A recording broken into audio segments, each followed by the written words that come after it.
So BCS এর full form আমি একবার একজনকে জিজ্ঞেস করেছিলাম, উনি বিসিএস পরীক্ষার জন্য আগ্রহী ছিলেন। আমি জিজ্ঞেস করেছিলাম যে ভাইয়া বিসিএস এর ফুল ফর্ম কি।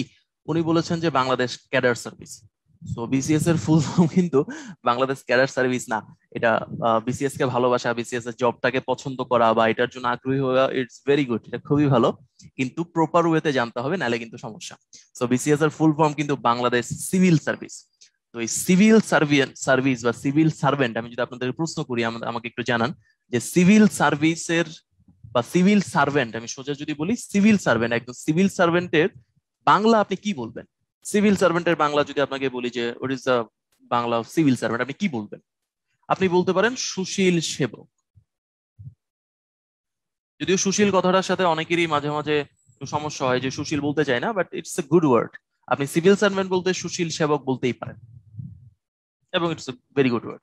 এখন এই বিসিএস, এই যে সার্ভিসটা, সিভিল সার্ভিস যেটা, এই সিভিল সার্ভিস এর সাথে একটা বড় পার্থক্য আছে পাবলিক সার্ভিসের। তো আমি একটু ডিটেলস আলোচনাটা করি। একটাকে বলবো আমরা সিভিল সার্ভিস, আর এটাকে বলবো পাবলিক সার্ভিস। এই দুইটার মধ্যে একটা কনফিউশন তৈরি হয় যে কোনটা আসলে কি। তো আজকে এই পার্থক্যটা মানে এই কনফিউশনটা দূর হয়ে যাবে আপনাদের। এরপর থেকে আপনি বুঝতে পারবেন কোনটা সিভিল সার্ভিস, কোনটা public service. First of all, civil service এটা নিজেও কিন্তু একটা পাবলিক সার্ভিস। সিভিল মানে any kind of civil service, যে কোনো ক্যাডার সার্ভিস আপনি জয়েন করেন, সেটা কিন্তু একটা পাবলিক সার্ভিস অবশ্যই হবে। এটা হলো ফার্স্ট পয়েন্ট, এটা আপনাকে জেনে রাখতে হবে। আর পাবলিক সার্ভিসকে কিন্তু আপনি সিভিল সার্ভিস বলতে পারবেন না। তাহলে এখানে একটা মাইনাস পয়েন্ট, যে সকল সিভিল সার্ভিস পাবলিক সার্ভিস হলেও সকল পাবলিক সার্ভিস সিভিল সার্ভিস না। তাহলে সিভিল সার্ভিসের জন্য কিছু স্পেশাল কন্ডিশন থাকবে। কন্ডিশনটা কি? এই সিভিল সার্ভিসের যে এক্সামটা, এই এক্সামের সাথে একটা নাম মনে রাখেন, যে PSC, public service commission, Bangladesh সরকারি কর্ম কমিশন, যেটা বিপিএসসি, এই নামটা যুক্ত থাকবে। অর্থাৎ শুধুমাত্র বিপিএসসি থেকে যারা সুপারিশ প্রাপ্ত হবে তারাই হবে সিভিল সার্ভেন্ট। আমি কিন্তু বলিনি নিয়োগ প্রাপ্ত হবে, দুইটা ডিফারেন্ট জিনিস। তাহলে একটু আমি ডিটেলস আলোচনা করি।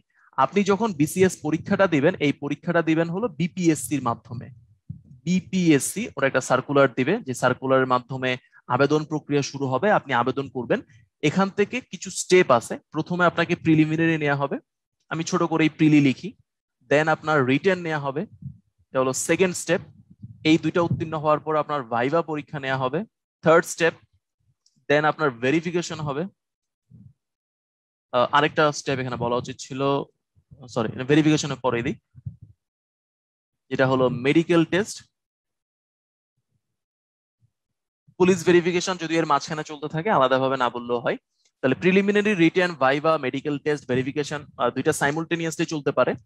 এই চারটার পরে যেটা করা হবে সেটা হলো আপনাকে সুপারিশ করা হবে, রিকমেন্ডেশন বলা হয়। এই জন্য যখন দেখবেন পিএসসি ফাইনাল রেজাল্টটা দিয়ে দেয়, তখন কিন্তু বলে যে সুপারিশ প্রাপ্ত বিসিএস সার্ভিস অফিসার, মানে সুপারিশ পেয়েছে, এখনো নিয়োগ পায়নি। তো এখান থেকে হলো সুপারিশ কথাটা আসবে।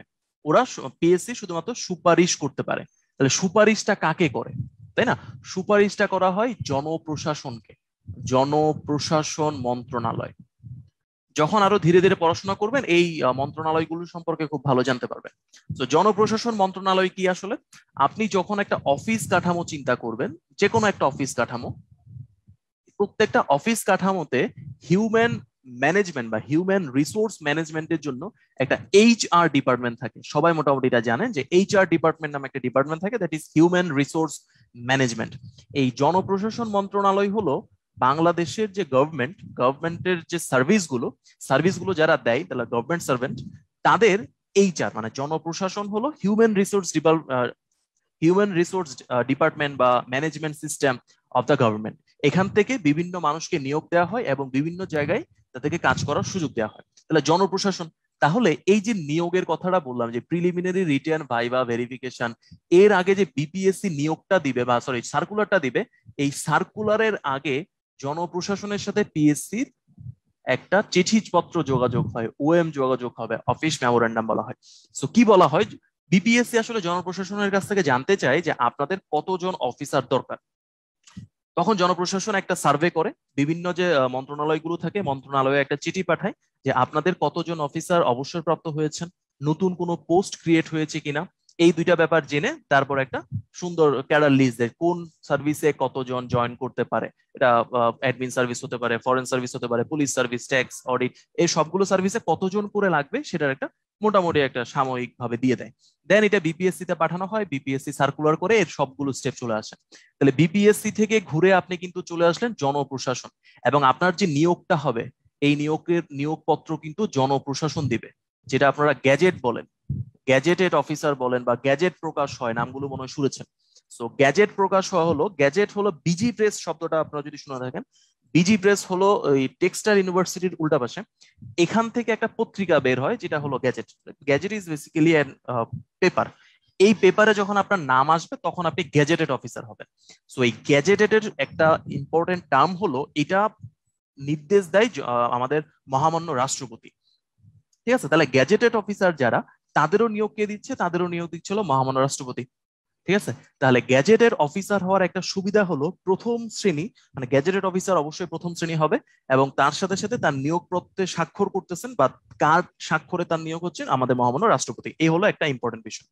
এইবার আসেন, আমি পাবলিক সার্ভিসের কথা বলছিলাম। তাহলে পাবলিক সার্ভিসকে সিভিল সার্ভিস বলতে পারছি না, কারণ সবগুলো পাবলিক সার্ভিস কিন্তু পিএসসি কর্তৃক নমনীত না বা পিএসসি কর্তৃক নিয়োগ পায় না। আর সিভিল সার্ভিস যেটা আমরা বিসিএস ক্যাডার সার্ভিস বলতেছি, এটা কিন্তু এখান থেকে নিয়োগ পায়, এর বাইরেও কিছু সার্ভিস আছে। আচ্ছা, এখন পাবলিক সার্ভিস আর সিভিল সার্ভিসের মধ্যে একটা কমন ব্যাপার হলো, এরা দুইজনেই পাবলিকের জন্য কিন্তু কাজ করে, জনগণের জন্য সরাসরি কাজ করে, জনগণের জন্য সরাসরি কাজ করে, এতে কোনো ডাউট নাই। একটা এক্সাম্পল দিয়ে মনে করেন ইউনিভার্সিটি টিচার, আমাদের গভর্নমেন্ট ইউনিভার্সিটি যেগুলো আছে, সেই ইউনিভার্সিটি যারা লেকচারার থাকে, অ্যাসিস্ট্যান্ট প্রফেসর বা অ্যাসোসিয়েট প্রফেসর বা প্রফেসর যারা থাকে, তারা কিন্তু অবশ্যই পাবলিক সার্ভেন্ট, বাট তাদের নিয়োগটা যেহেতু পিএসসির মাধ্যমে হয় নাই, সেজন্য তাদেরকে আমরা সিভিল সার্ভেন্ট বলতে পারবো না। কিন্তু সরকারি কলেজগুলো যারা, মানে সরকারি কলেজ বলতে বুঝতে পারছেন, আমি যদি ঢাকা কলেজের নাম বলি বা স্পেসিফিক নাম না বলাই মনে হয় আমার জন্য ভালো হবে, এরকম কোন কলেজের নাম যদি বলি, সেই ক্ষেত্রে এখানে যারা টিচাররা থাকবেন তারাও কিন্তু লেকচারার হতে পারে, অ্যাসিস্ট্যান্ট প্রফেসর হতে পারে, অ্যাসোসিয়েট প্রফেসর হতে পারে, তারা কিন্তু আবার সিভিল সার্ভেন্ট, কারণ তারা ক্যাডার সার্ভিস থেকে এসেছে, স্পেসিফিক একটা ক্যাডার সার্ভিস যেটা হলো শিক্ষা বা টেকনিক্যাল ক্যাডারের মধ্যে পড়ে। তাহলে এই দুইটা জিনিস আমি প্রথমে সলভ করে দিলাম, যে সিভিল সার্ভিস কি, পাবলিক সার্ভিস কি, দুইটার মধ্যে পার্থক্যটা কি, আর দুইটার মধ্যে সামঞ্জস্যটা কি।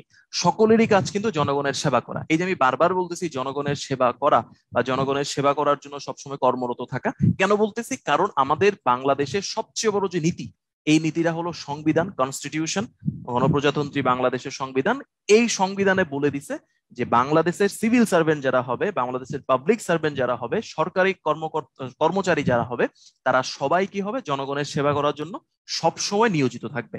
That is constitutional order. তাহলে এই হলো প্রথম দুইটা পার্থক্য। আপনি যদি বিসিএস দিয়ে জয়েন করেন, সেক্ষেত্রে আপনি সিভিল সার্ভেন্ট হবেন, এবং civil servant by default public servant.